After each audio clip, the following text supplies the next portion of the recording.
Smithfield Town Council meeting, April 27, 2026. Madam Clerk, can you start us with the prayer and pledge, please?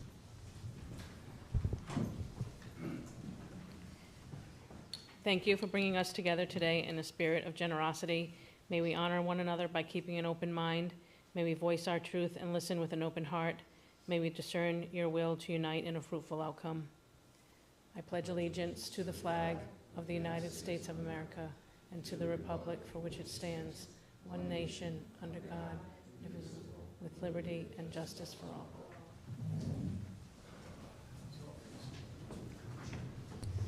Roll call, please. Mr. Biragad? Here. Mr. Cristofaro? Here. Mrs. O'Hara? Here. Mr. Punchak? Here. Ms. Alves? Here. Open forum pursuant to 42-46-6D, maximum 3 minutes per person. Does anyone want to speak at open forum?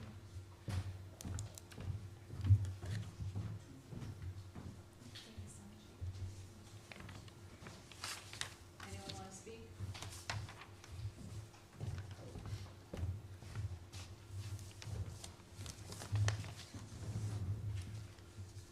No one wants to get up? Renovations of Smithfield Public Safety Complex. A, discussion by council vote or other action on status/progress Smithfield Police Station renovations. 1, presentation of guaranteed maximum price, GMP, from ECC Corporation, Signal Works, and Pariseault Builders. Council President, the process that we will follow is obviously ECC and Pariseault will talk. In your package is a memorandum that provides a summary of the GMP and total project cost, as well as Pariseault's GMP breakdown in that package as well. So they can make the presentation, and then if you want me to go through the memo that I prepared, then I can do that at your discretion. Okay, thank you.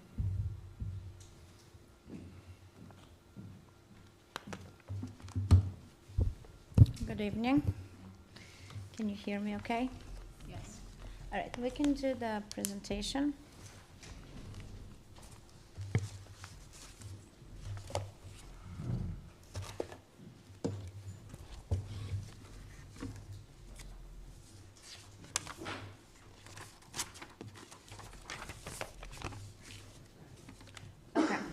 So here today we have so ECC, and then also we have representatives from Pariseault right there, all 4 folks, and then we have Signal Works as well, Brian, and then Dennis is with me at ECC. So what I'll do is I'll run through the presentation, and then Pariseault can chime in on certain things relative to the GMP, and then if there's any questions, I'll basically direct them to each group if needed. First, we'll go through the GMP, the value engineering, then the overall project budget. This is when Scott will discuss his memorandum.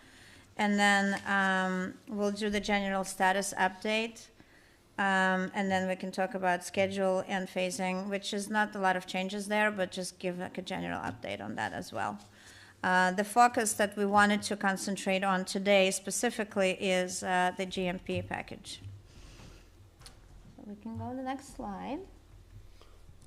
All right, so you should have a full GMP breakdown and schedule, right? It's something that looks like this in your packet. So we came in back in January and we presented sort of an estimate of what the GMP will be like based on our estimates, based on some assumptions. And this is the final. This is what it is, and it is just slightly under what was presented. So when we presented the estimated GMP back in January, it was, I believe, 9.3 million, but it didn't include abatement because it was it was shown in soft costs, and then it did include the elevator. So now this package is everything. It's $9,039,526.81. It has the abatement, which is the same allowance we carried for 500,000. It has all alternates that were accepted, which is the fire protection, sally port, parking lot upgrades. It does not include the elevator, and I will talk about it in the project update, but the ADA Commission has reviewed all the drawings and accepted the drawings, the construction document set, and deemed our proposal as no need for the elevator acceptable. We also went through value engineering efforts, most of which were more of a streamlining scope. So it wasn't necessarily removing major scope, but more of making it more streamlined, cost-effective, and those, I would call them more like value management efforts, also offset some of the overages that were within the GMP. So when you look in the document, hold on, yes, so when you look at this document here, this chart, you can see there's a column that shows 116 update, and then there is also a total for 326 update, so there are some variances, there are some ups and downs. But overall, in general, all in was what was drawn and all of the alternates that we've discussed. The GMP is on par with what we have been presenting, a little bit less. I will ask maybe Dan if you want to talk about some specifics on what were the overages and what were the savings, or answer any questions. Yeah, I think now. You can come up here.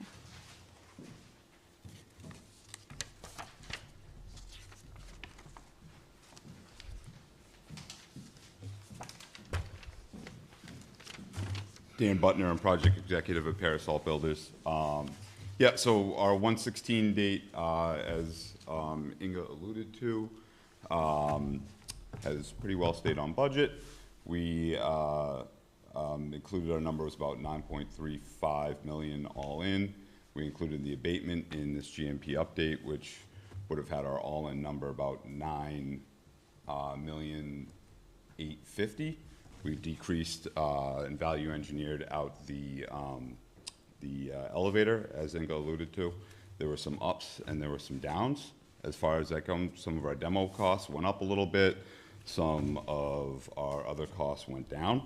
And we do have the variances, but do we have that variance slide that? No, we actually consolidated this section. Okay. So if you want, I can go line by line, or I can just give you a high-level overview. Yeah. So concrete went down a little bit. We found some savings in value engineering and masonry. As I said, demo went up a little bit. Metals came down.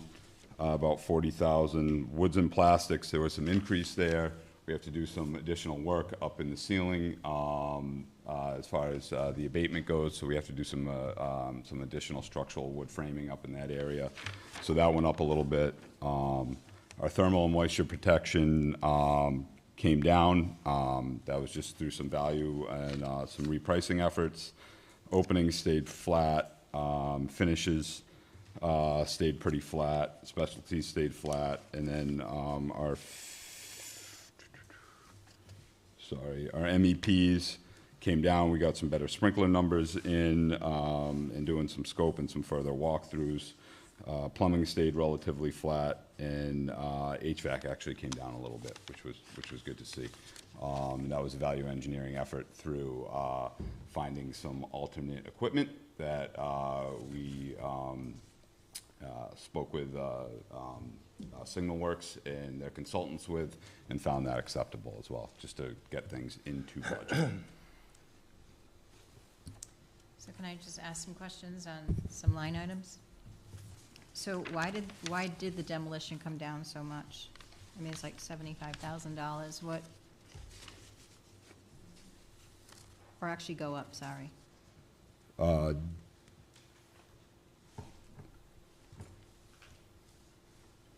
sorry, demo went up, correct? Mm-hmm. Yeah. 75. Yeah, we have to do some extra demolition as far as the abatement goes, in a few areas. We had some walkthroughs, that were specific to what those needs were, and that was the reason for that.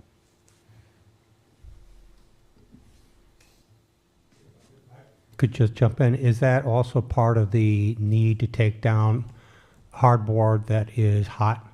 Is that part of the demo cost? There is, some additional abatement costs in there that are in with the demo costs as well. Okay, But, yes, so anywhere where we're touching walls within the building, we're doing major construction too, that were outside of the demo drawings, that those walls need to be abated and new drywall needs to go up in its place, which is all found in the abatement and, the demo allowance, which we feel is robust as we've walked through.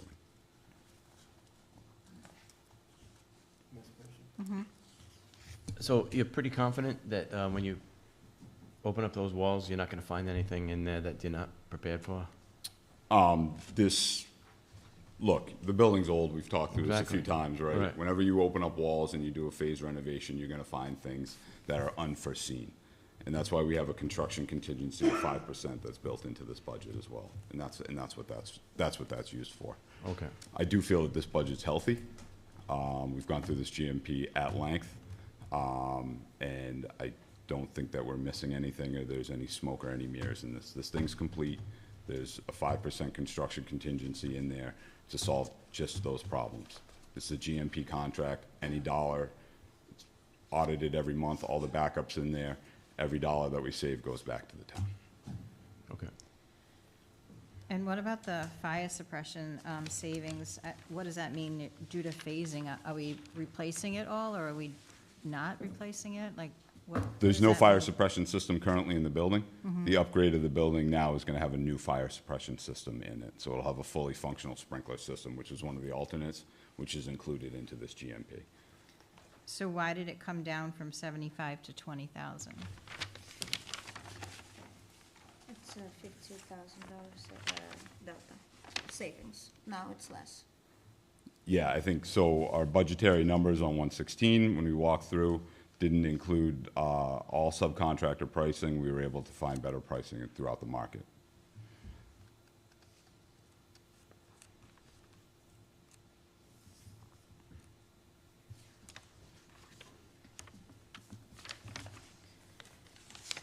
Does anyone have any other questions?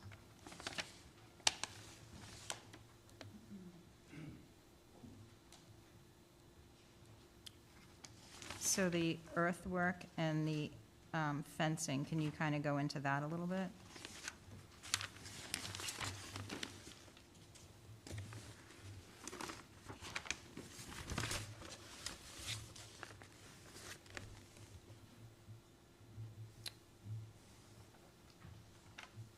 I should know that, but what division is it? 31. You're asking for the delta, the $23,000 variance and the Well, ups. it's 39 for earthwork, Sorry. and then shoring and underpinning is 32 the other way, and then 60. We don't need shoring and underpinning anymore because we're not putting in the elevator. Okay, And so some earthwork changed in a few directions because we did eliminate the elevator, and that's contemplated within that line item. so what's the 40,000 change in earthwork? What is that? What line are you looking at? I'm sorry. 31-00-00. 293, and it's up to 333. There's a $40,000. There's a $40,000 change in that. Yeah, what makes that? Why? I believe that's, as we reconfigured the numbers, we took the elevator out and we rewrote all the scopes of work. Some things changed in that, and that's the reasoning for that.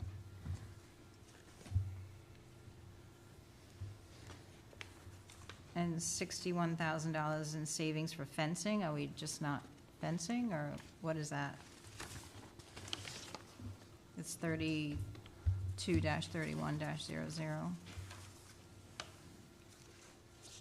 I don't know the savings in there. I know what's on those contract drawings is still contemplated in there, so I don't know if we found an alternate or not, but I do know that I do know that we still have everything that's in scope of the project. We haven't value engineered out the fence.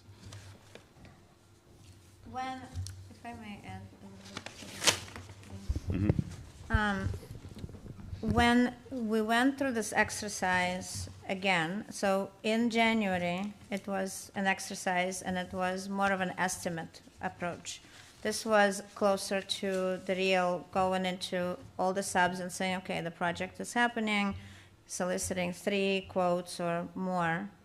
And when that happens, the subcontractors do sharpen their pencils a little bit. So, and also there were several G-scope meetings with Signal Works and Pariseault Builders on going through each drawing, going through all the scopes, making sure that things that were there weren't just assumptions, that they weren't just allowances. You know, there were actual numbers based on actual linear footages, actual products that were designed there in the scope. So that is how you see some of the savings, because we did provide a direction to Pariseault Builders to make sure that the numbers that we see here are real numbers and they're reflective of what's in the drawings, and also making sure that there's nothing is inflated, but also nothing is overseen. So. I have a few comments or questions. So when you make references to provided by others, others are your other subcontractors. So for instance, concrete forming, you have bearing plates provided by others. You just copied the scope of work from your... Scope of work from Okay. word for word from the, so you could get the detail of that, but yes, we own the bearing plates. Okay. For the contract. And then you have a line item here, 2 line items. One is clean patch and repoint up to 25% of existing exterior brick. Does that equate to the 1,250 square feet you have in your exclusions?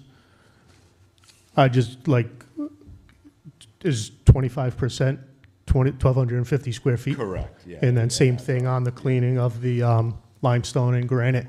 It's 15% in your GMP. Does that equate to the 110 linear feet in your exclusions? That's correct, yeah. In your exclusions, this does not make sense to me. Maybe I need to read it again. Certain scope elements are fully coordinated or clearly defined within the current design documentation and, as such, may not be fully reflected in this estimate. Additional review by the project team will be required to further evaluate these items and assess any associated cost impacts. That seems backwards to me. What number you at? 33.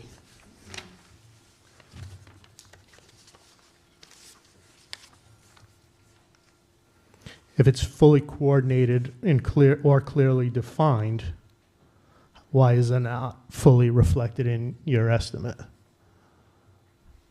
Should be aren't. So certain scope elements are not. Correct.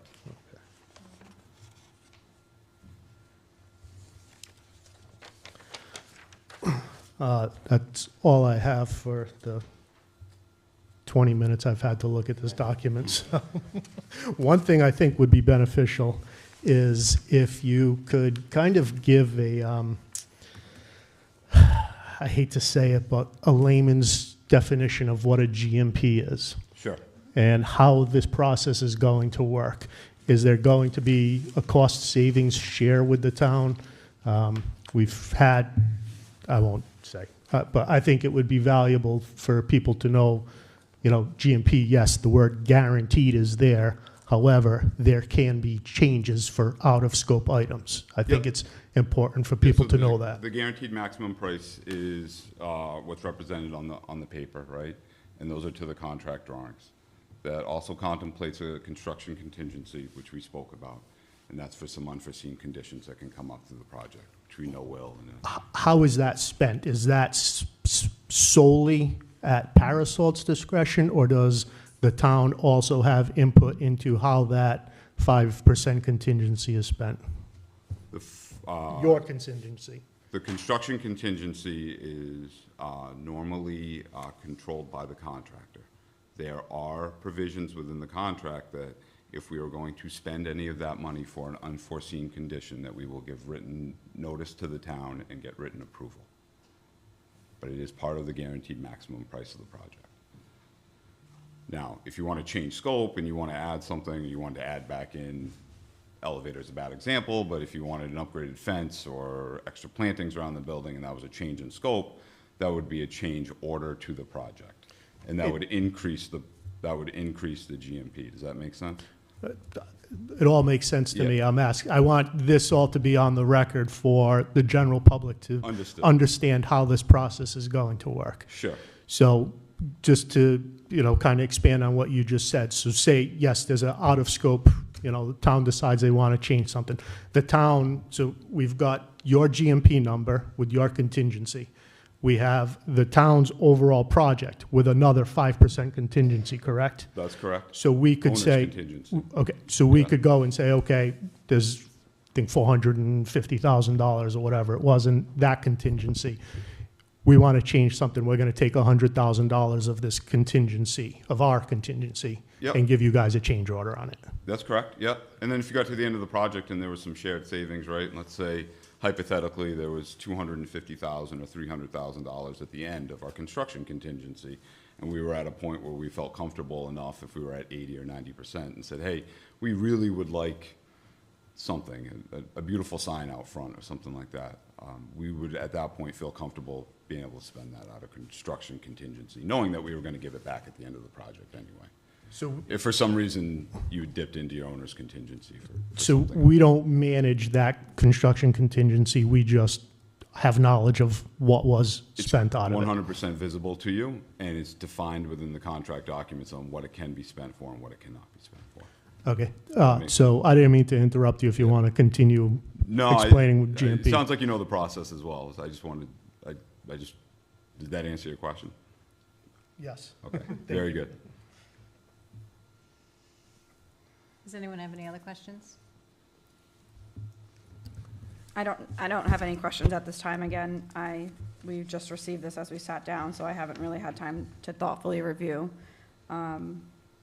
But I think the questions that I would have had have been asked, not David's, because David's are way out of my scope of knowledge.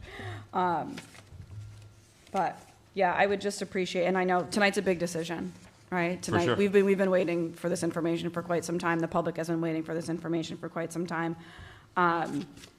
I would have appreciated just having this, maybe a few days in advance, so we had more time to thoughtfully review and thoughtfully respond. But I don't have any questions at this time. They may come up, but none right now. Okay, and just further to touch on the GMP contract, we've, through the proposal process, our GCs are fixed, for a better term, on the projects, our GCs and our GRs. That information already has for you, so those prices don't change, and then our fee is 3% at the bottom, and that has not changed. That was part of the original pre-con proposal. And maybe we'll get here, but I did have time to review your project capitalization, town administrator, and I'm just wondering why there is this difference between the GMP number and then the numbers that you provided. Is this because we have a 5% town contingency? Should be no difference with the actual GMP, which is the construction cost at the top. That's exactly what they presented.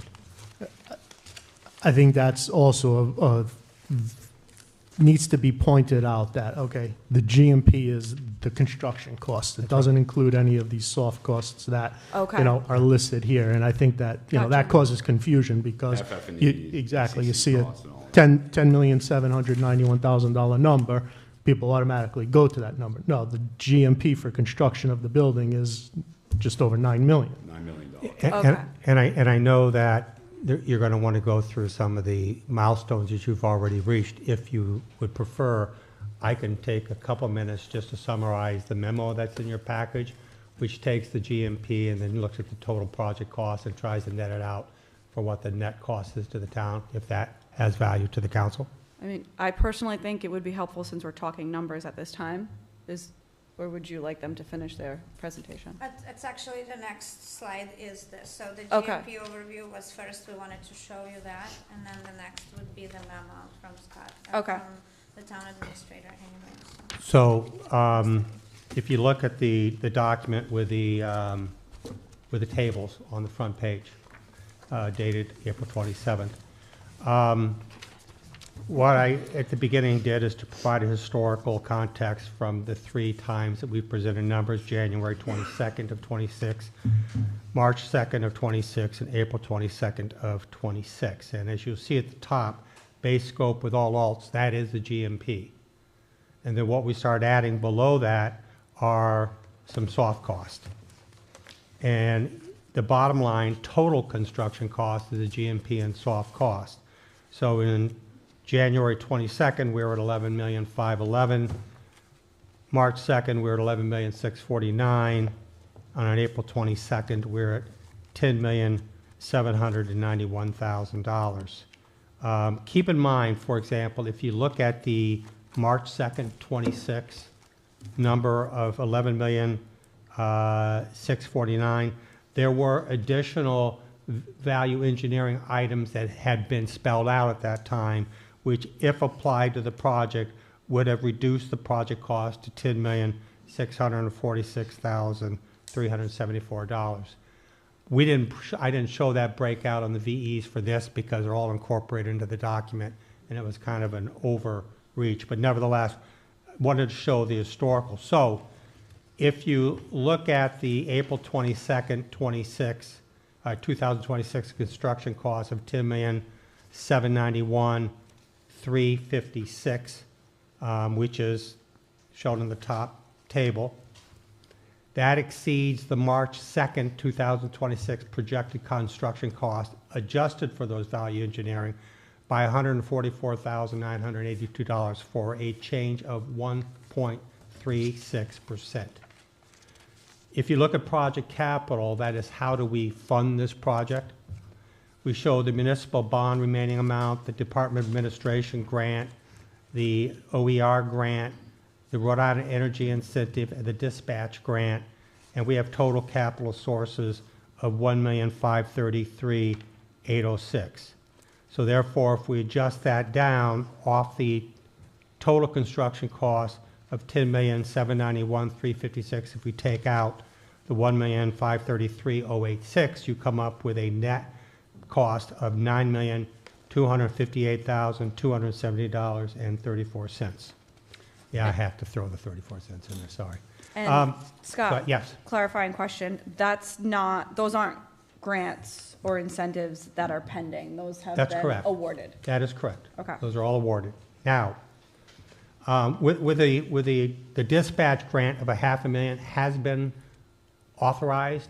We have not yet executed the grant agreement with the Department of Justice on that, but it's been approved. And Elisa Andoge is working on that right now to get that documentation over to us, but it's approved. So that would take care of the $527,000 for the dispatch system on the front page, basically. Not all of it. Oh, But we only have half, but yeah, 500. yeah, exactly. Do you have this on the slide so we can put up, or no? I do not have this, I'm Okay. sorry. I will post this on our site tomorrow, so the Okay. public has access to it. Now, there are some other things that are pending here that I've thrown in. There are 2 change orders that are being presented by the OPM and the architect. Those are in conversations. Those have not been approved. They would have to come back to the town council for approval. So I'm just saying, those are there. The other one is an additional federal earmark. We have $824,381 that has been submitted to Congressman Amo. That earmark has been moved out of Congressman Amo's office up to Washington, up to the White House now for approval. Similar process that we followed under the dispatch, again through the Department of Justice. Now, on that grant request of 824, which has not been approved, 150,000 of that is for a backup power generator. And I put that in there when we had the opportunity to request money because our backup power generator is 30 years old. Still operating, but I'm sitting there going, okay, the clock's ticking. So we put that in there. The other two items, however, building security and monitoring systems, $326,000, and the auxiliary garage of $348,381, those are included in the construction budget. So if we paid the change orders, and if we received the money from Washington, then our total construction cost, net of those capital sources, is $8,837,881, which is obviously below the $9 million. Now, on the worst case scenario, the change orders through the OPM and the architect, and we didn't get the federal grant, we're going to be around $400,000 over the $9 million. All right? So that's what we're working on right now. But we didn't include it at the top because it hadn't been approved either with the town council or by Washington. Do you know the likelihood of it being approved? I would like to say that I have high likelihood in anything that goes on in Washington. I don't. However, I can say that funding requests through DOJ have been typically well received, such as the $500,000 that we got. The fact that this has been advanced out of the congressman's office up to Washington is favorable. That means it's been vetted through the congressional delegation staff. So I'm optimistic about it, but I wouldn't deposit it in the bank right yet. Okay. And can I ask a question about the change orders, or are we going to get there? So we're not looking for approval or vote on them today. We did submit them. I do have the packages available, which I can distribute electronically, and here I have them printed. If I could have- jump in on that, Yeah. however, documentation and rationales have been submitted to the administration regarding those two change orders. We're still reviewing them. So I don't feel comfortable getting into a conversation about that tonight. It's going to come back to the town council for review and approval later, but I still have to vet through it myself. Can you give us any idea what they're for? Like- Yes, from the architectural side, it's in part due to the fact that the project scope is larger than originally envisioned. We were looking at basing the architectural fee off of effectively a $6 million project. It's obviously bigger than that, and architectural fees are typically linked to project cost. As it relates to the OPM request, it's because of the extended time period. Originally, this project was supposed to be completed by the end of October of this year, and it's not going to be completed until probably the first mid-June of 2027. So the cost associated with the OPM change order is for that change. Our contract is specifically went through October of this year. I thought we originally were told that we could start later and finish on time or earlier, so why are we going, I thought we were going to be done in the fall. What happened with that? I mean, fall of this year? Yeah. No, it's a 12-month construction schedule. Obviously, at this point, we're probably not going to be able to turn dirt, just a term, until June 4th. We're still, working on finalizing the final details. We now have a building permit. We received Department of the state approval on the ADA. So all those things have been completed. But I think originally we were hoping we'd be under construction by April, but it's going to be June. And what's contributed to that delay? What's that? What's contributed to that delay? Well, the one is we delayed in terms of the execution of this project because we felt that going to market in late summer of last year would cost us dearly because the market was overheated. So we decided to delay that process, and that in fact delays everything else. Now, with that being said, and I will be talking to the OPM about this. When we reviewed those conversations about the delays and getting better pricing, in that conversation, there was never a comment about, but that's going to translate into an increase in Right. the OPM's cost. That wasn't there. I'm not saying that was by design. However, it was not there, and the council wasn't, Right. was not aware of that. So I'll be clear about that. Okay. Aren't we also waiting on Department of Health approval of abatement plans? Yeah, that's going to take 30 days, and that's why we're looking at construction commencement in first week in June. We've completed the hazard mitigation plan. That has to be reviewed and approved by Department of Health. That's typically 30 days. Okay, thank you for that explanation. I have another question for Dan. The special doors and frames, so detention doors, frame door, and hardware, I say it's an allowance now. I'm just curious. On January 16th, you had enough information to provide a number of $22,020 for that scope of work, and now it's a $105,000 allowance. What has changed significantly to go from something at $22,020 to something unknown at I think $105,000? right now, we're working through the design and the controls of that actual system. It's a specialty contractor out of Indiana, which is the only one that we found, and we spent hours and hours and countless hours trying to figure this out. We're now working with the architect now on how we can mitigate that increase in cost, but we're still working through that. We just don't know. We're trying to spell out worst case scenario here and how we control these doors and how they function for Chief Lafferty and the police department, and also make sure that our costs are correct. Does that also include the cell doors? That's what we're talking about, yeah. Yeah, okay, yeah, and those, Yeah. I know were really high. Yeah.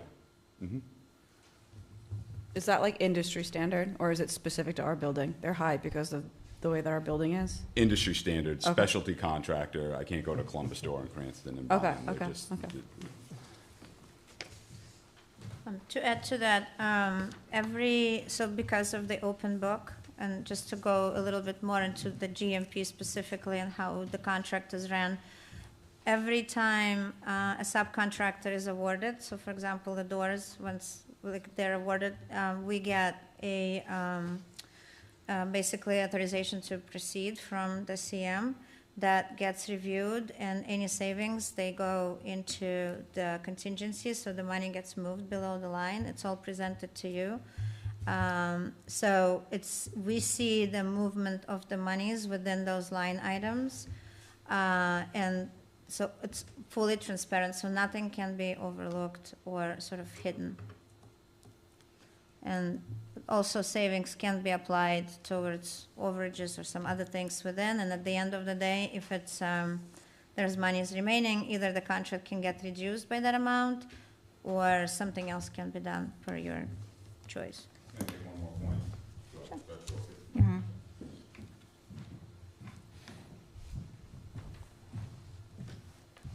We also haven't started the buyout process yet, so I think Inga brought up a good point, right? And so we'll give you a leveling sheet showing our 3 or 4 contractors for each trade, how their costs compare. We'll probably do that within the building committee. And she is correct that we should see savings throughout that process. We always do. Our team's very good at it. So 2 to 3% probably be able to come back to the project. Is typical. Can I ask a question while you're okay? Excuse my ignorance, okay? But I don't think you're ignorant. thank you. Never. But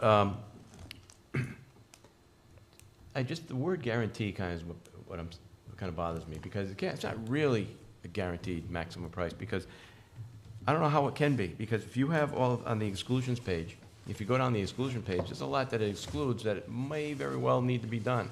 So isn't it more accurate to say it's like a estimated maximum charge, maximum I would say estimated maximum price? Guaranteed maximum price is the AIA name of the contract, correct? But it's not really guaranteed.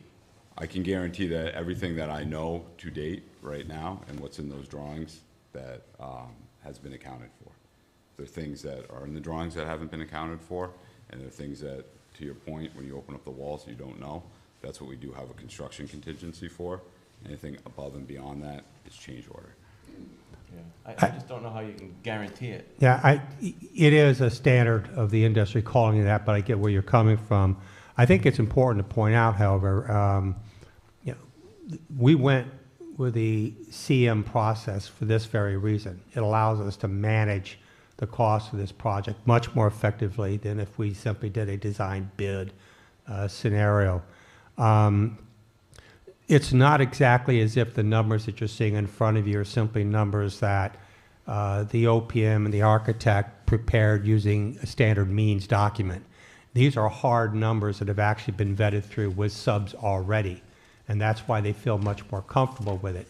When they talk about buying out the project, they still will have these subs come back into the project and give their bottom line number, which we, based on experience, expect to see some additional savings. So nothing is guaranteed in life, but it's a pretty hard number compared to what you typically get under a design bid project.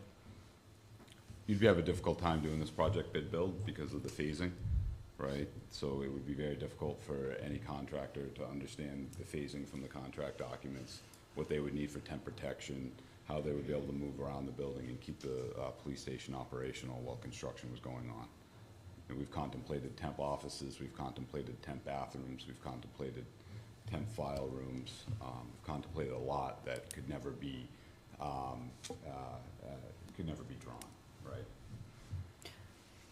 Just to piggyback on John's question, so right now our construction contingency is $418,000. Now you say that when we finalize between the 3 different contractors per essentially line item, that we'll see a savings there. So let's say $500,000 in construction contingency. In your experience, have you seen, well, I'm sure you've experienced a lot of different projects, but is there a possibility that you open up the walls and it exceeds the $500,000 construction contingency? Or is that like very unlikely that we'll exceed construction contingency? I can't contemplate, I don't know what I don't know. Right. I know that 5% is a healthy contingency Okay. on a $9 million job. I see them more in the 2 or 3% range. Okay. But just with the abatement that needs to go on with inside the building, the age of the building, we felt that 5% was the right number to keep. Okay.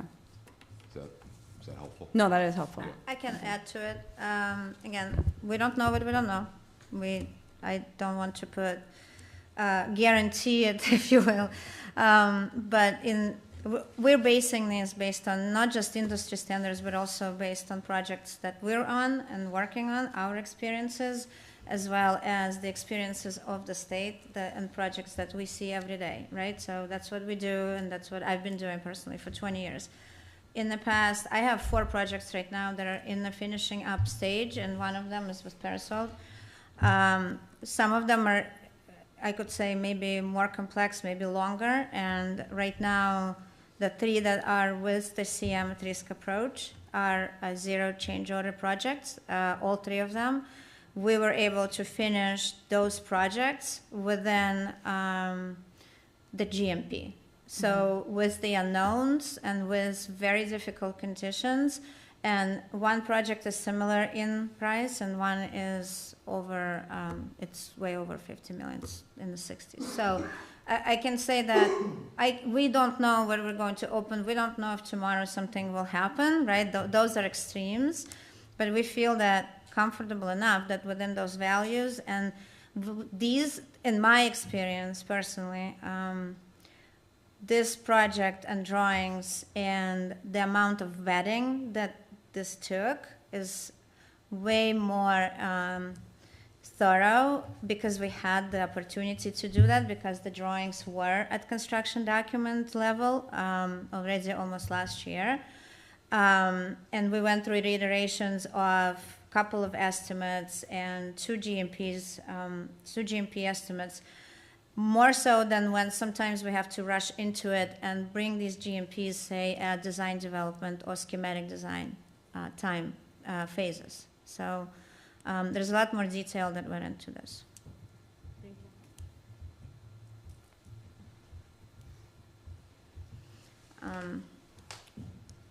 you. I know that the GMP you just received today, mostly because we were trying to really make sure what we're presenting is accurate. We were looking for a vote on the GMP alone, not any other changes or anything like that, so that we can get started. But again, I understand if we have to defer that one for review. We can go through that in a little bit. If you still have to go through the balance of the other Yep. slides, and then we can talk about that. Yes, we can go to project status update, which is the next slide. Okay. All right, so the building permit is received. The only thing that we are waiting on to start construction really is the approval of the abatement plan, which has been submitted to the state. It's completed. We did submit the drawing set, the entire drawing set, not just the elevator portion, to the ADA Commission. We had a couple of meetings with them. They reviewed the drawings. They had minor comments that we responded to, and we received their approval of the set as submitted. That was also shared with the building department. That was part of the building permitting process. One of the things that we started is talking about kind of communication with the community and with everyone about the project progress. So we will have a website set up just for this project. That a link will be shared next. If maybe not this coming meeting on the 4th, but the following months or in a few weeks. With a QR code, and then we can be emailed around, can be linked to any of your other websites and sources that we will provide periodic updates, maybe bi-weekly on the progress with pictures and et cetera. The GMP is pending review today. The start of construction is also pending on the GMP approval and review, and any questions. And we do have a comprehensive schedule that's tied into the GMP, that's tied into the drawings, and from Pariseault Builders with a substantial completion in June of 2027. Who issues the permit for this project? The town of North Smithfield. The building department. Submit drawings for permit 15 days, receive permit 10 days. Yeah, we got it a little. We already, You got it early. Yeah, yes. Oh. So, we do have a building permit, it's been paid for, the town paid the town, so, that's all set. But, we are working through abatement right now, and that's our one hurdle that we need to, start the project. Was abatement contingent upon the permit? What was abatement? Like the abatement plan, was it contingent upon the You permit, or are can't- they two separate? Abatement plan approved without a building permit. Okay. Okay.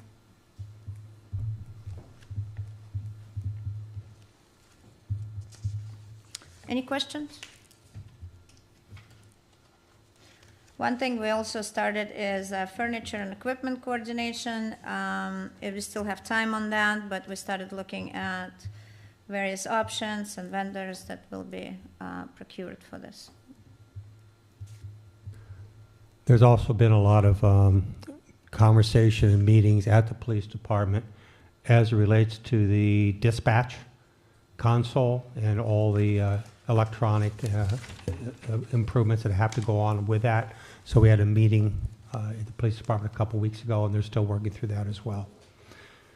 And that's a key element as to part of the furniture and equipment, because the furniture for the console is unique and, quite frankly, not real cheap. But we're working through that with the furniture budget.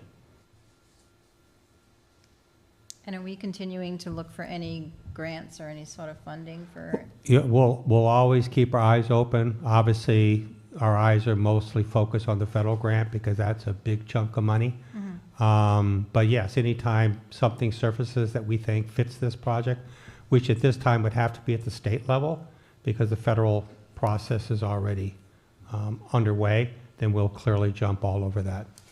One of the things that we have also discovered as part of the dispatch console is the whole issue of the telecommunication systems, finding out there's some nuances on that as it relates to Cox versus using Oshan, which is a private fiber system in Rhode Island that we're being told has to be the gateway in order to connect with Rhode Island Energy or Emergency Management.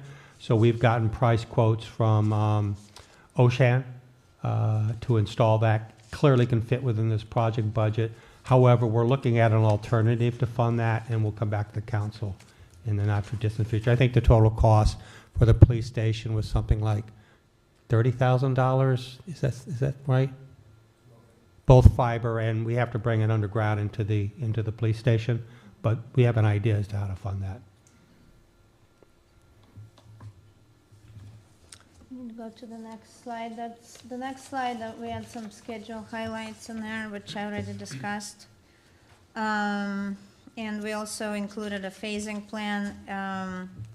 It hasn't changed. We're still planning with the same phasing, but in case there are questions or wanted to run through it, it's in the packet. I see start dates that reflect finish dates in the schedule. So are those realistic timelines so that we'll be complete by June 4th of 2027? If we begin in June of this year, 12 months has been accounted for as a comfortable completion. It's our job. So the schedule up here is the full project schedule. Full project schedule is 500 lines. So Yeah. we're spending an exorbitant amount of time going through it to make sure to set this project up for success and be done in full. No, I'm just familiar with like Microsoft project, and I see that the durations haven't been populated, which means that the start and the finish hasn't been clearly articulated. So I just wanted to ensure that those actually reflect realistic timelines and they just weren't okay. So, yeah.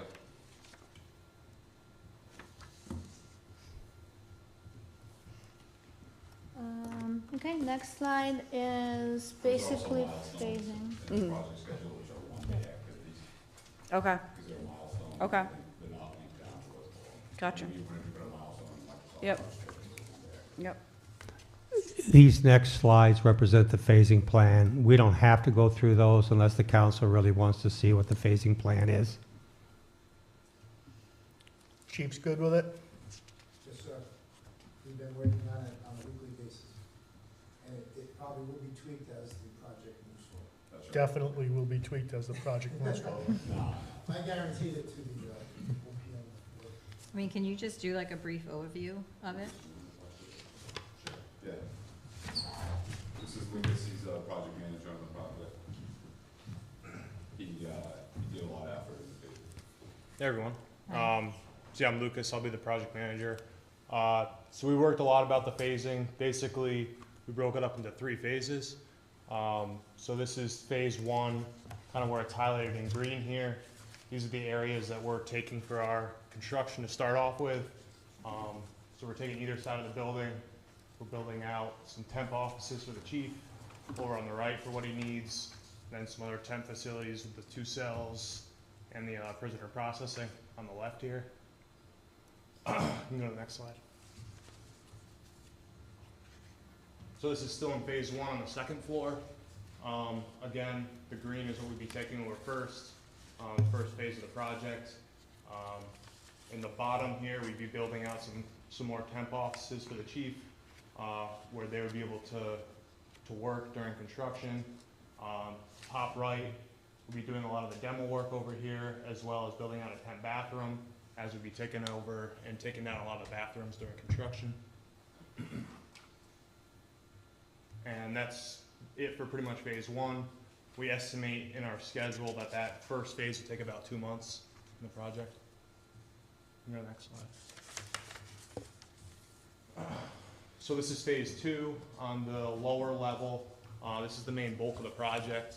The goal is to really take over as much of the building as we can, so we can do the majority of our work. Supposed to say it's chief allows. As much as chief allows, so we can do the majority of our work. So this is us taking over the center section during phase 2, so we can conduct our work. Again, he's got on the left side his temp cells as well as temp prisoner processing. And on the right side, he has his temp evidence and records over there.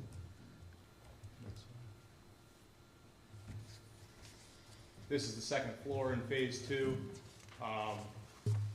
Again, we're taking over as much as the chief allows for the main bulk of construction. Again, he would have his offices down here and access in the door right when he walks in. And then we take over kind of as much of the building as we can with temp walls that would be up separating our space from his space. So that's it for phase 2. We estimate that to be 6.5 to 7 months of the project. So we'd make bulk of the project. And then this is the last phase. This would be us taking over the areas that were previously built out for his temp facilities. The lower level, be taking over the right side and the left side, kind of taking down what we built for temp and then putting in the final design. Go to the next slide.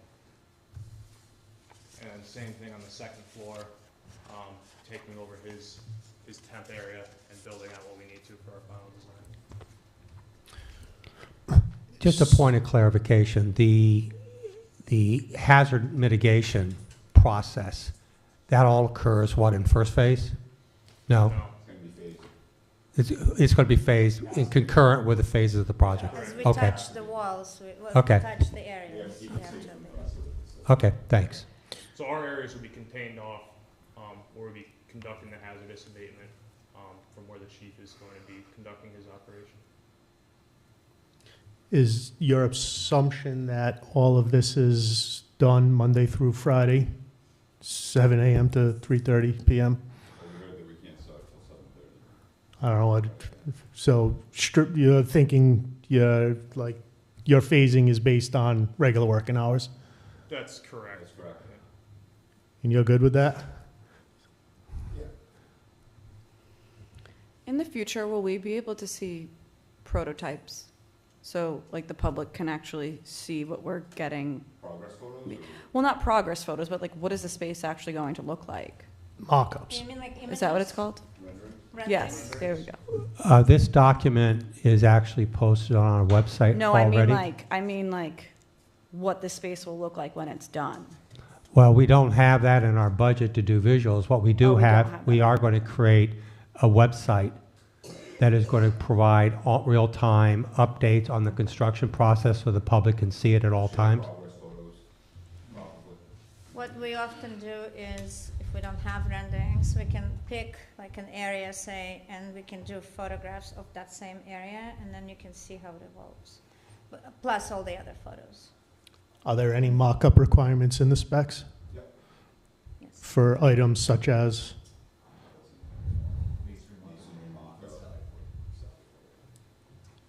So not very exciting. So like what's the garage going to look like? Like what's the garage going to look like that? The backside of I mean, Stop and Shop like, painted. I don't necessarily need to see them, but I think it would be helpful for the public to see where our money is going, right? Like these obviously make sense at this point, but like to understand what the end result is going to look like. And I guess it's not in our budget, but that would have been. Yeah. Let us talk, maybe we can come back with something. Brian Buckley, Senior Project Architect, Civil Works. So yes, no interior renderings are provided for in the scope of work or the project budget. We've made available the Matterport, which is a 3D walkthrough of the entire station. So the public can have access to that link and they can see the condition that it's in. And then I would agree with Inga, taking an area and taking progress photos so folks can see it maybe at the municipal court, which will have the most public access. Maybe that's a really good opportunity to do so. In terms of the Sally's port, it's going to be split face CMU with overhead doors, not very sexy. And then the storage shed out in the back of the site, it's going to look like a standard residential storage garage with clapboard siding. Again, nothing over the top. We were budget conscious throughout the whole design. And then alternatively, we're going to have digital finish boards put together for the finish schemes inside of, the upper level versus the lower level, which is going to be very utilitarian, and then the municipal court. So there'll be opportunities to showcase kind of the flashy aspects of the project. Okay.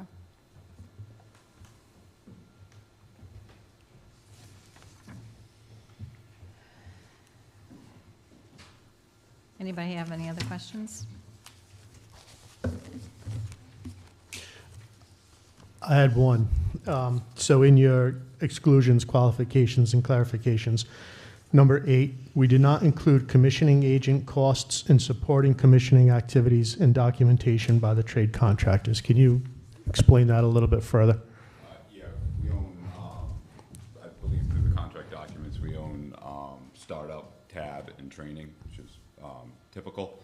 Hiring a commissioning agent is usually done third party through the OPM. We do not carry it. We don't have that. I don't think the building needs to be commissioned. It's not that complicated of a system that's going in there. But through trainings. That's what I wanted to hear you Okay. say. Yeah, all right. Yeah, Thank yeah. you. No, we're not just saying like, oh, we turn it on and leave. No, absolutely not. Okay. So just a quick question. So what if we start going in and we find that we are running behind, and with the statement that it doesn't include off-shift rates, premium time, and/or weekend holidays?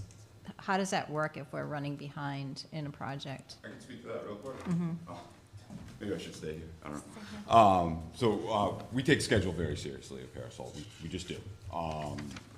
Luke's put together a comprehensive schedule that gets updated weekly. So the master schedule gets updated weekly. That gets imported into our document sharing source, which is Procore. That's where we create our 3-week look ahead. Every month, we pull every subcontractor on the project into our office, and we have a pull plan meeting. If anything's off more than a day or two, or something that comes up, we know about it in real time, and we talk about it in real time. We create strategies throughout that pull plan or make-ready planning to recover schedule or lost time. A year-long phased occupied project, some things are gonna go good, some things are gonna get delayed or go behind. We're gonna be fully transparent with you. Our goal is to always have a recovery plan that does not include overtime or shift rate or off-hours rate work. We did exclude it. It's not part of our number.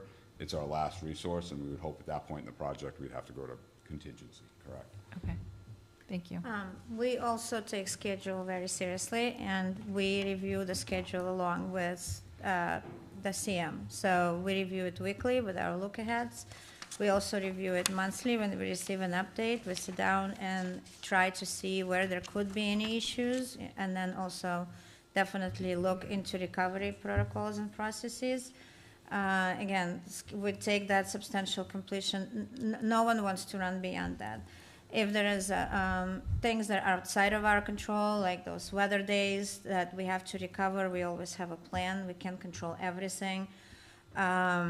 We also work on sequencing, and certainly if the delay is a fault of, say, a subcontractor, we also have conversations, and you don't have to pay for that. Those delays that we're talking about are mostly, say you decided that we wanted the building to be done sooner than June, or we go into contingency if there are 10 days missed, or we couldn't go to the site for 10 days. So we have to figure this out. Sometimes it's unrecoverable, like we had those snowstorms, for example. But we try to stay on target as best we can, and we are here as well, and we review these schedules and constantly communicate, and we have those weekly meetings for that reason. That's what will become part of those discussions. Thank you. If I can also add into this about risk management, the town will be taking out an owner's risk insurance on this project. We are working with the interlocal trust because this project is in excess of $5 million. The interlocal trust cannot insure the additional amount, so we are working with the interlocal trust to basically procure additional gap insurance that effectively protects the town. Effectively, if things are in place and then there is a major issue, a fire or something, we're protected for that. And will we be using the town contingency to cover that insurance, the cost? That of insurance will hopefully be able, we'll have to pay for that. Right. We can, one way or the other, we can take it out of the DOA grant as allowed cost. Bottom line is, it's going to be part of the overall contingency. This is not going to, that's not going to be an expensive insurance policy. I just want you to know that we are in the process of doing that to protect the town against unforeseen events. On your planting allowance, that includes supply, install, and warranty. It's not just $10,000 worth of plants dropped off at the site, is it? That's correct. It's unclear at this point of what we're going to need when landscaping goes back, but that isn't it. Our scope of work for planting will be installed in 1 year guarantee. Planting well, everything has a 1 year guarantee, so 1 year comeback. So once the project is substantially complete, we have a warranty for 12 months. And after completion on everything that has happened. And then typically within like around 10 months or so, we'll do like a review and then see if there is anything. But planting, usually you plant and then plants that don't make it get replaced, and it's part of the process. And then we come back and look at them again. Typically, we do a warranty walk after 10 months. Yes. Look at anything that's deficient. I have a hard time. And that's in addition to, so that is, it's not, everything has a 12-month, everything has a 12 months warranty, but then some items have a longer manufacturer's warranty, right? So like say equipment may have, or a roofing may have 25 years and whatnot. The 12 months is purely through the construction process, through the CM. I have a hard time with you excluding snow removal. I can understand you're not going to clear the parking lot that you're not using, but if you're going to be there through the winter and you have to clear the snow for your laydown area, why would you exclude that? I think you have winter conditions in there, which is separate. Where is it? Do you have it? I think we just came through a winter, right, which was extremely severe. Winter conditions and snowplow removal and snow removal probably can be two different things. But if I have to clear the entire lot and the roof to get to my work and all that, and I can't contemplate that, then yeah, we have to exclude that. We could certainly define it as, sure, my laydown area and parking, but if I have to go up there and shovel the roof off to stay on schedule because there's 4 feet of snow on it, then that's something different. The town already plows that lot through Public Works. I get it, but snow removal is a very broad exclusion, and we're not cleaning snow for them to be able to get into their office trailer. That's I would kind of assume you absurd. mean if we have such a severe storm that we have to actually move snow from the site? Is that what you're referring to, or just basically moving snow around? They're going to have a laydown area, If you'd like which in theory we're not allowed to go into. Mm. So why are we going to go and clear snow in their laydown area, is what I'm saying. I think they can define it a little bit better in terms of that particular, what it means, that snow removal. It's, That would be good. Yeah, we could certainly plow the areas that are, that we're using. And then if snow removal had to be done because take it off of site, then we would define that as an extra cost.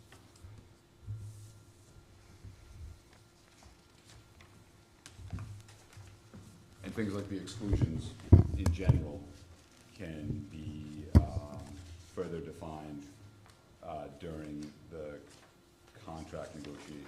So what you're voting on tonight is the number, and if there's questions on those exclusions, we can certainly have further discussions on that to refine the exclusions to make them acceptable for everyone. Make sense? Mhm.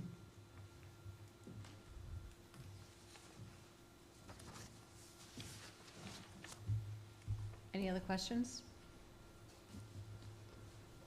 I think it's important to point out that, as demonstrated in my memorandum, we've been providing a historical review of GMP throughout the project.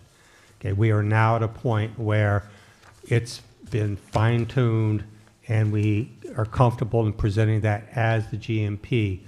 I would assume that after the adoption of the GMP and you go back to basically buy out the project, that they'll come back with a final number reflecting not not necessarily the GMP, but the savings that we get possibly through the buyout of the project? The buyout or the paid on a weekly basis. Okay. See where all the money is. Yeah. And Yeah, absolutely. so that'll obviously be communicated as received to the council. So the buyout is a process that will continue through the project, and we will be updating on those shifts. The key here is that the bottom line doesn't change. So, in essence, what we're voting on tonight is that with all of the available information, the set of documents referenced here, March 17th, 2026, the list of exclusions, any, prior discussions, whatnot, are included in this $9,039,526.81, and I would ask that we round up or round down because accounting, okay, accounting for pennies in construction, this is just crazy. Do you have accounting in your background? Do I? Yeah. I'm a finance guy. I let him round the pennies. So basically, we're saying that construction costs for this project, based on the, what I just laid out, and in, general terms, is what we're voting on, that $9 million number. That is correct.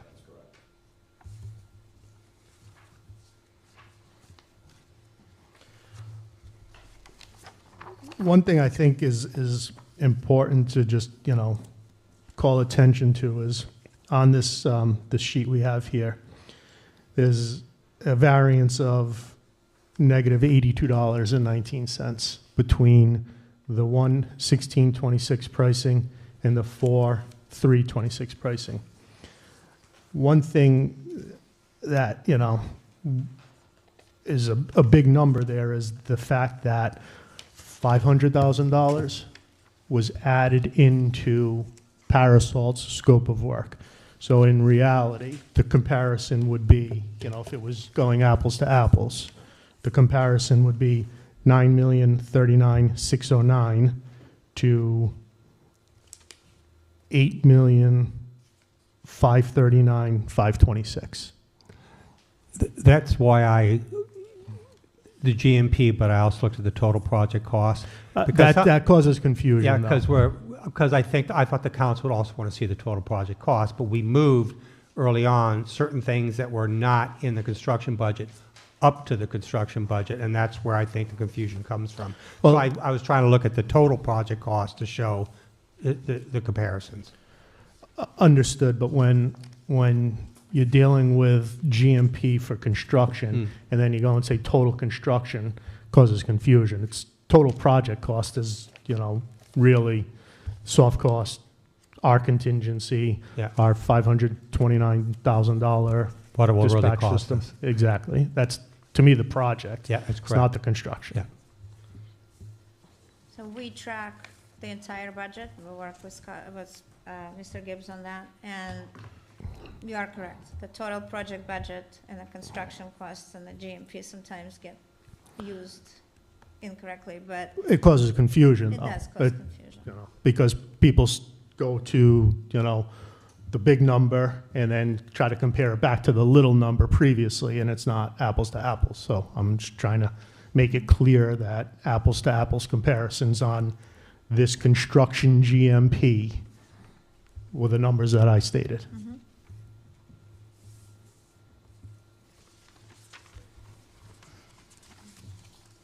So the only vote that we're taking tonight is the GMP. That's correct. We're not voting on the bond tonight. Correct. No, I'm going to talk about it, but no, there's no vote on the bond tonight. Okay. With that said, I will make a motion to approve the Pariseault GMP amount of $9,039,526, and I hate to say it, but 81 cents. Thank you, Councilman. I appreciate that. That's a motion. Is there a second? Any further discussion? Roll call, please. Mr. Biragad. Yes. Mr. Christopherow. Yes. Mrs. O'Hara. Mr. Punchak. Yes. Ms. Alves. Yes. Thank you. Thank you.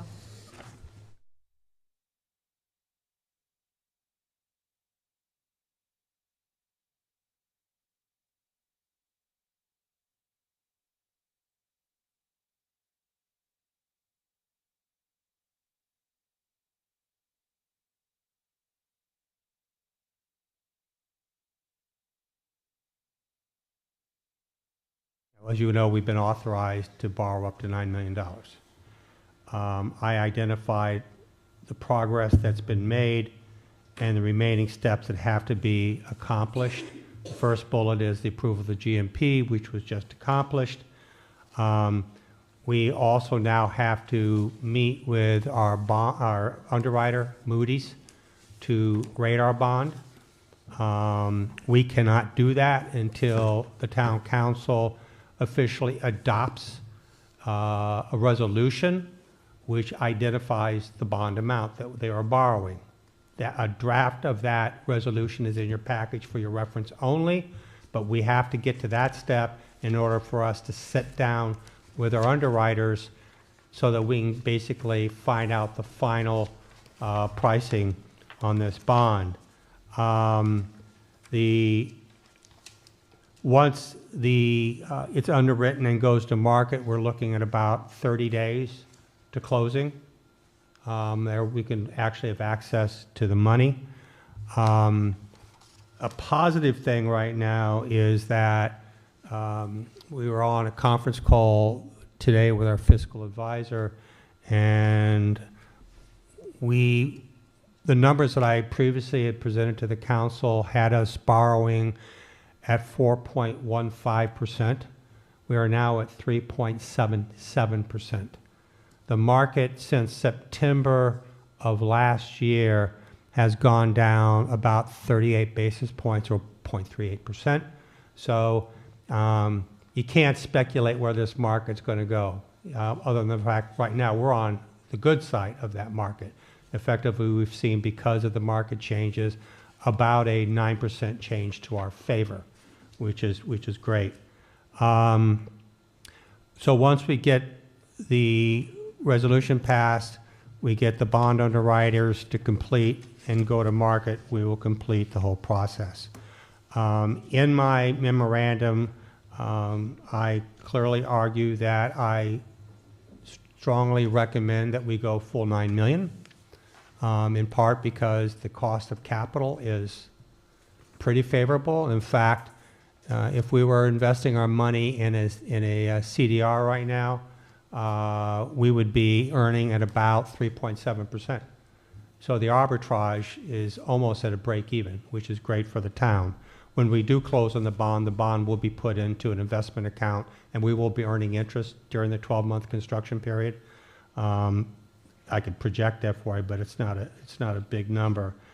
I'm recommending the full $9 million, one, because of the interest rates, also because it was a path that was strongly recommended by both our fiscal advisor and our bond counsel. In essence, and I've said this on numerous occasions, the use of cash for long-term capital assets is not good business practice. Unless, of course, you're in a situation where your bond ratings are really bad and your costs of borrowing are high, then in fact the arbitrage would be in favor of using cash. However, I would argue if you had bad bond ratings, it's because you don't have any cash. So right now, our experts that we hire to represent the town have both recommended to go the full $9 million. Also, by going to the full $9 million, that allows us to continue to maintain a strong cash position to be able to respond to both planned and unforeseen circumstances in the future. And to me, that is really critical right now.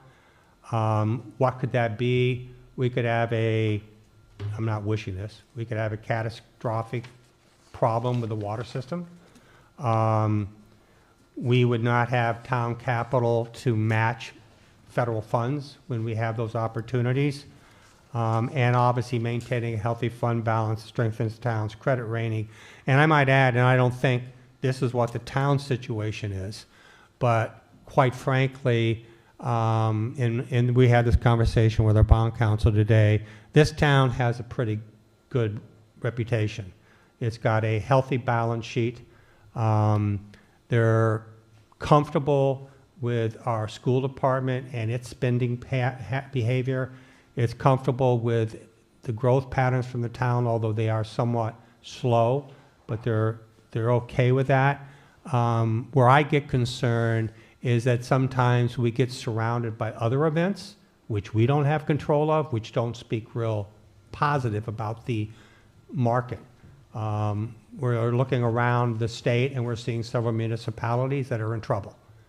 And we would be naive not to acknowledge that as being kind of a concern, but our fiscal advisor says, but he doesn't believe that those things that are happening right now will reflect on this town because of its fundamentals.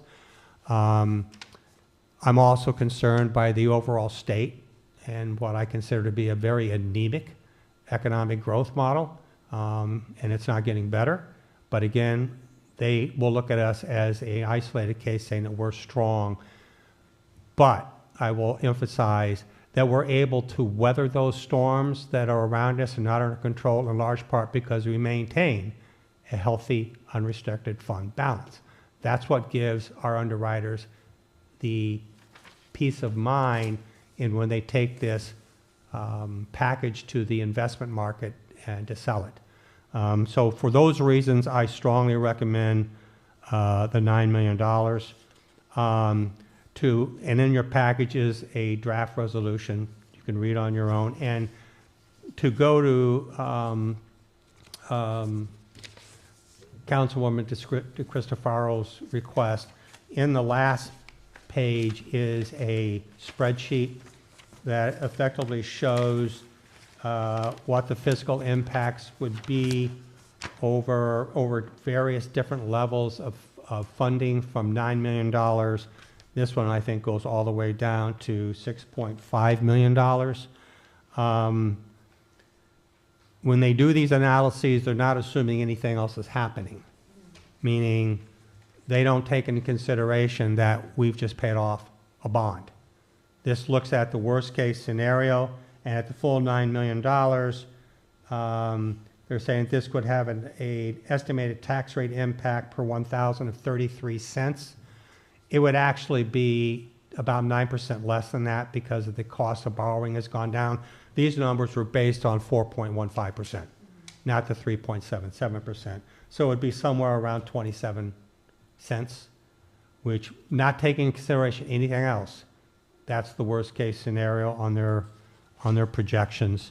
And one final thing, and I know we're not talking about budgets here, but I would be remiss not to note this, that in the administration's budget proposal, which has been submitted to the budget committee, and it's fixed now and will be submitted to the town council in the budget process, we have recommended or put into the budget in the first, and we can't obviously look at the second year, but we planned it the second year.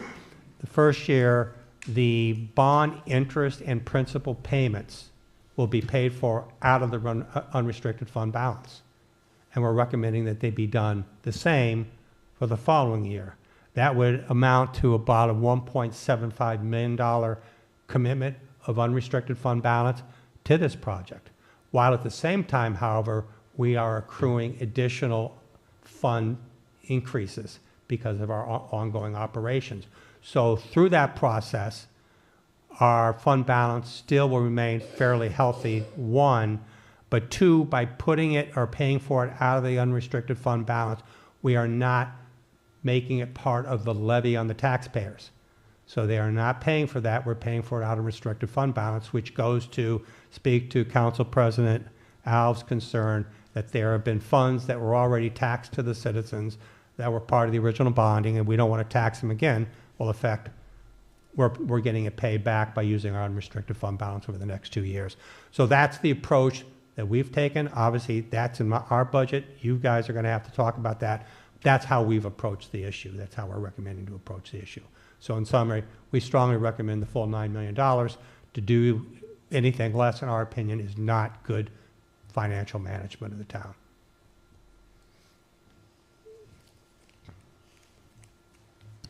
So you're recommending the 9 million in the event we're not granted that congressional grant? Like, because right No. now we have construction costs, net capital sources is 8.8. That's correct. So a few $100,000 off Yeah. from 9. Okay. Yeah. So that- And when we do pull the bond down, we don't get 100% of the bond proceeds because there are transaction costs that we're going to have to Gotcha. pay out of it. So it's going to be pretty close to a break-even scenario. Okay. Are we discussing what the administrator just proposed? Yeah, Or is that another? can't vote on it, but we can talk about it. Why aren't we, I understand that we don't have an official resolution, but why aren't we doing that tonight? I was under the impression that we would be doing that tonight. We can't do it right away. We have to, because we're going to have to act a formal resolution submitted to the council. It was the advice to present it tonight, to tee it up, and to have an actual vote on the resolution at a subsequent meeting. The idea being it gives you an opportunity to take a look at it and then resurface it. It's not critical path right now, but it's starting to be, because it's getting in our way of getting this bond underwritten and go to market. Under the worst case scenario, we would probably be, I would say, we're going into this week is going to be May. If the council adopted a resolution in the May 4th meeting, we're probably going to be mid-May before Moody's does their final underwriting, and we'll probably be mid-June before we close, which would be perfect timing. The money will be teed up in times of requisitions coming in for the construction. If there was a slight delay, we can take money out of unrestricted fund balance and reimburse us when the money gets placed. So the estimated tax rate impact that you provided is assuming that we do not use any of our reserves to pay the first 2-year payments. That's correct. Okay. No. The 33 cents that is shown on that of $9 million, that he has no idea what we're doing. He basically saying, if you didn't do that, Right, he said the increase would be 33%. right. If you took 33 cents and you took 9% off of that, it'd be like 27 cents increase on the tax rate. But since we're doing what we're doing, that eliminates that for the next 2 years. Right, Yeah. okay. I mean, I know my initial request, or my request a few meetings ago, was to have really a more holistic understanding of budget inclusive of the bond, right? So we can understand how the bond, dependent upon the amount that we approve, would impact the levy, right? True. So it's helpful to see the breakdown, and it's, I mean, I think the proposal to use the reserves to pay the first 2 years of interest, of the bond and interest, makes sense. I think that's a creative approach, a smart approach. How does everybody else feel about that? I think it's a good approach, but is it kicking the can down the road? Theoretically, yes. However, in 2028, we pay off another large bond, and that's going to save us about $1.4 million a year in debt carry cost. So it's kind of a nice timing. With that being said, however, there are improvements that are going to have to be made at the school department as it relates to the high school.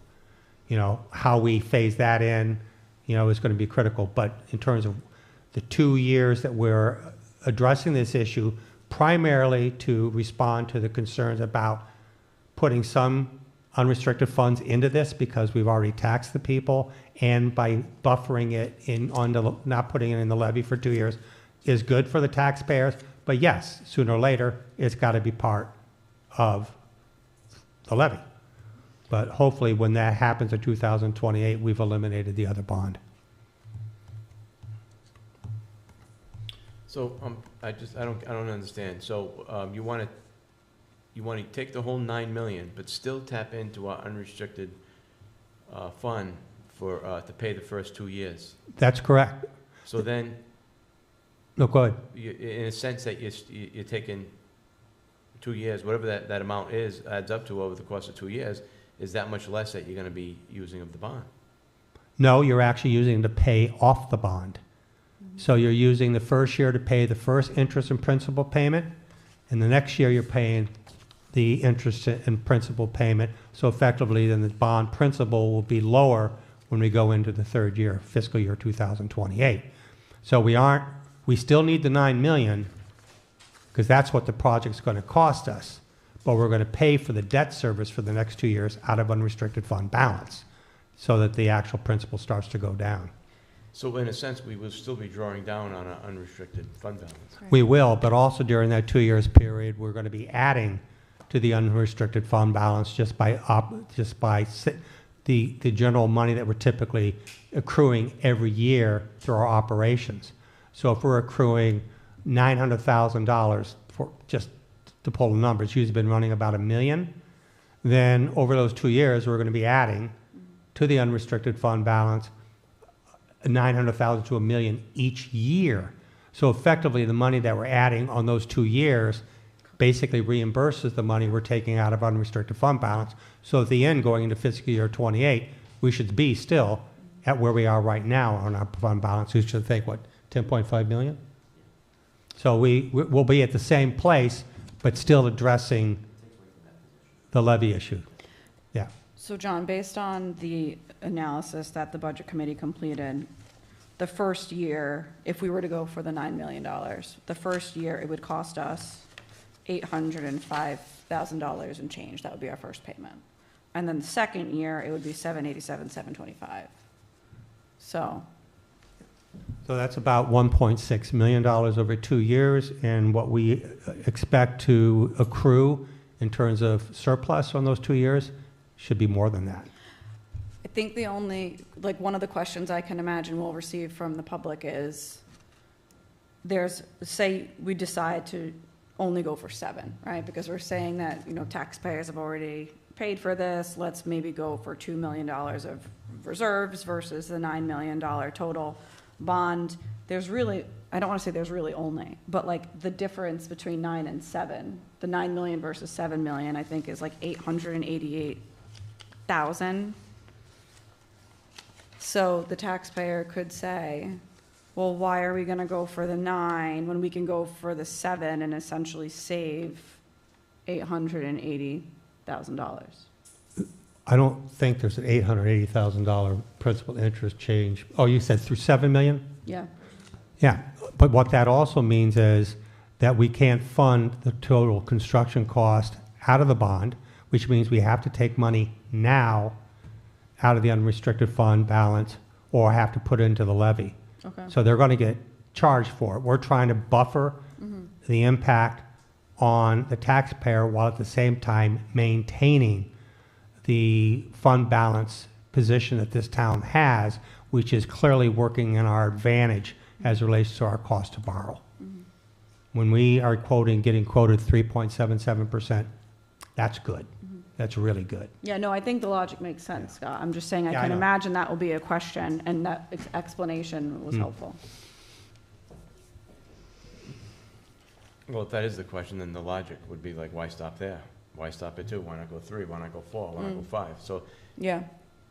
you know what I mean? And the fiscal advisor has been fairly clear. There is a point of diminishing returns. All of a sudden, you're going to start really impacting the town in terms of its ability to borrow at competitive rates. So we're trying to manage that relationship while still helping the taxpayers through the next 2 years.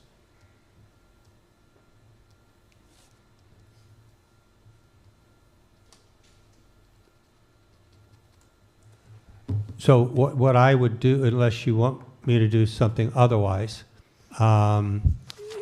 you would have to define for me when you want this resolution to be submitted to the council, at what meeting, and we will draft the resolution up at the level that you want us to draft it up, at whatever level there is, 9 million or whatever, and then you'd have to vote on that. Well, so in effect, we'd be voting for that tonight. No, you're giving me, we're not voting on anything tonight. We're asking basically guidance, but you will have to vote on it when it comes Well, back. we're not to- officially voting on it, but in effect, we are, Yeah. because we're telling you which way you want, Yeah. want you to write the Yeah. the resolution on. Yeah, you're guiding me Right. with gentle hands. Can you do a couple of versions of the resolution? Sure. One and Well, I four? mean, you could take the ordinance or the resolution and you could amend it on the floor. Oh, Doesn't matter. okay, so then don't do a couple of versions.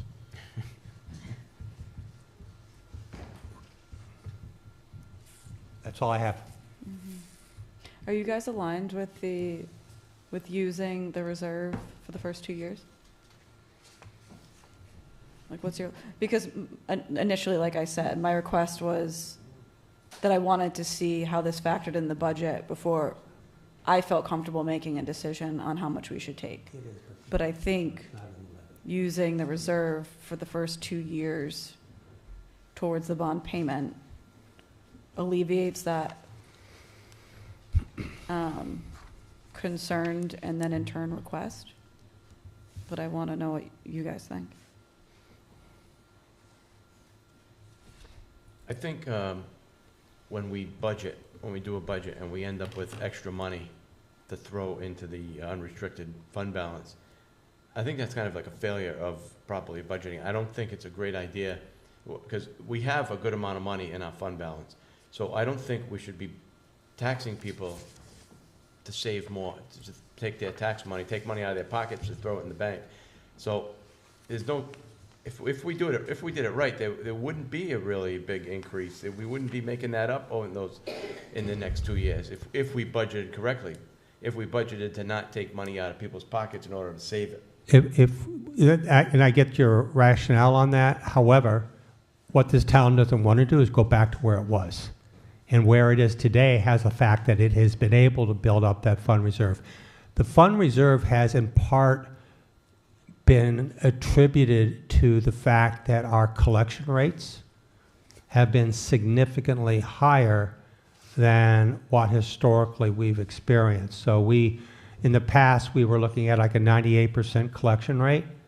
This past year, I think we're at 99.5%. And when you have that difference in collection rate, that means, and that's all part of doing the actual tax levy determination with the state, that means that we're actually getting additional money into our bank account because we're collecting more than what. So what happens is when we go through this whole budget, we assume what the collection rate is, and that's taken off in terms of determining the levy. But when our collection rate is higher than what we budget, then all that additional money is money, surplus money that gets put in our reserve. Well, I'm with you. I mean, Theoretically, one could argue, okay, well, let's not budget such a high collection rate. Let's go down a little bit on that collection, or not, let's not budget for 98%. Let's budget for 98.5%, or our budget at 99%. Those are clearly directions that the council can take as part of the budget process.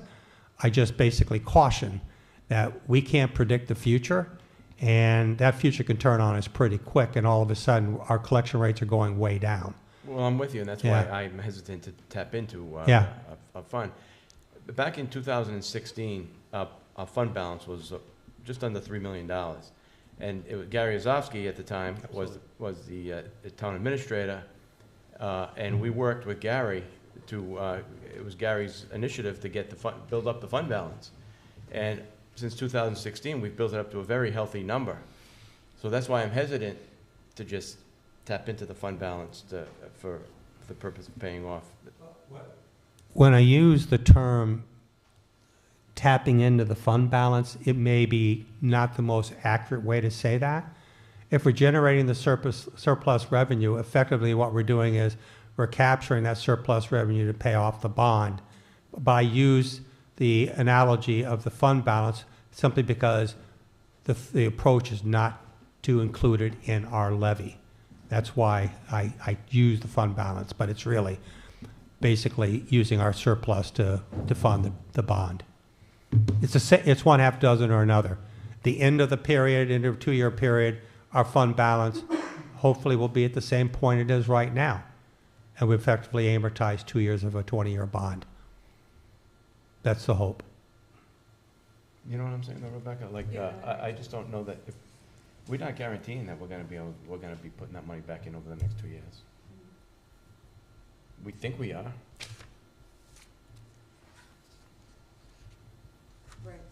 So it's not guaranteed that we'll be collecting. Nothing's guaranteed. It's not guaranteed that it will essentially be a wash, right? That we'll be replenishing our reserves based on the collection rate. All I can do is look at history, current history, and that has been consistent. And there's nothing in our current budget process today that would say anything otherwise. However, the world can blow up next year. It could blow up. And if, I don't use that word literally, meaning something tragic can happen where our economy turns completely upside down, but in that particular case, the council's in a position at that point to say, we're not going to do the second year using our reserves. We're going to include in the levy. You can make those decisions on a year-by-year basis, but there's nothing in the cards right now that would insinuate that we have to worry about that. When do we need our final answer on this? What's that? No, meaning like when is the drop dead date that we need to make a decision on bond amount? Until the bond amount decision is made, we cannot go forward with the bond underwriting and the rating. We can't do it. Moody's won't talk to us until that resolution is passed. And then do we risk the interest rate changing? If we wait, yes. Okay, I mean, theoretically, the rate could go down, right. but the rate could go up. I asked fiscal advisor today, what is your prognosis? And he said, I get that question asked every day, and there is no answer. You do not know what the market's going to do. All I can say is, since September of last year, it's gone down by 38.38%. That's to our advantage. Could it go up tomorrow? Yeah. Could it go down tomorrow? Yeah. We just don't know. If I did know, I wouldn't be here before you. I'd be investing in Wall Street, and I'd be rich like John. I mean, I think with that being said then, I would still appreciate seeing the potential impact on the levy Well, you have it. in the totality of the budget in June. We're not going to have a levy until late June. Right. And you're going to want to wait till late June before we take the next step? That's kind of risky. Why? Because that means we're going to wait all this time to line up our underwriters and go to market, and we don't know what's going to happen. I think we need to go with what we know we have. What we know we have right now is 3.77%. Waiting 60 days, I just really think is highly risky right now. Plus, I might add that we start pulling money down, in this case, we'll have to start using the unrestricted reserve to pay for construction costs. And the arbitrage between what we're earning on our unrestricted reserves and what we're going to borrow at is almost nothing. So we're not even taking advantage of the arbitrage, which works to the advantage of the town. That kind of situation doesn't happen frequently for us or any community, and if it does present itself, we need to take advantage of it. So I understand where you're coming from, but you know, the budgets by the administration has been prepared. You know, we have a fairly, notwithstanding what the council's, we have a fairly good idea. It's obviously under 4%. We're making some new capital investments in the town. It's positive, but waiting until late June to make a determination, I just don't think is a good move from my perspective. May I ask a question? Yeah. Kim, you were I don't know if I have this right, but you were in favor of you were looking into the possibility of $2 million because we've already if we did it the way he wants to, would that be a good compromise? Do you see that as a good way to, because we are technically doing $1.5 million? Would you see that as a good, Yeah, but could we do two versions of this resolution? One stating that we will do those, like putting in the stipulation, we will make those payments in the can we put that in the resolution? I don't think that can be put in the resolution. That Then resolution no has one's to meet gonna- a specific, No one's going to be held to it then. well, I'm not sure. What they need to know is what the town is going on the line to say they will borrow. Any other nuances in that resolution isn't going to meet the requirements of the underwriters. They just want to know how much you're going to borrow. Because that's what's happened before is they've gone, through the process, and all of a sudden the community changes its mind, and they're saying, no, we want you to be clear as to what you want. I mean, so you can do a $9 million, you could do an $8 million, you could do a $7 million. Embedded in that conversation is what you want to do with the unrestricted reserves. That's going to be part of your conversation, but that will be reflected in what you're going to end up recommending in terms of the bond amount that's going to be in that resolution. And who's being held to anything. So Right, that's my point. well, but even at that, so you say, okay, resolution goes through at 9 million. Assumption is that this council is voting on your first year's recommendation. Well, there was discussion about, well, maybe that the second year that doesn't happen for whatever reason. Maybe this is a totally different council, and they say, yeah, that was a good idea, we do it again, or no, that was a horrible idea, we're not doing that again for year two. Yeah. So I don't know that you have to hold anyone to it now. And do we really want to hold anyone to it? No, I don't I'm know not that asking you do. to hold anybody to anything in the subsequent fiscal year. I'm saying the upcoming fiscal year, which will be a budget that will be before this city council, the approach is to use the fund balance to pay for interest and principal for the bond. What happens the subsequent year is going to be before possibly a different council or maybe the same council. I don't know. They can make any decision that they want at that point in time. That has no bearing on the fact that we went to market to borrow $9 million. Theoretically, the council in a subsequent year could come out and say, you know what we're going to do, we're just going to advance pay down the bond. So we're going to take $2 million out of unrestricted fund balance, and we're going to advance pay $2 million in the bond. They can do that. They can do anything they want. What I'm saying is, my approach is, as it relates to this upcoming fiscal year, that's how I've attempted to address the issue. It has no bearing on what's done in future years by the council. But you just said for 2 years we're going to make those payments, but now you're saying only for 1 year. So No, I'm saying that my recommendation, as an administrator, I would include that in the fiscal year 28 budget.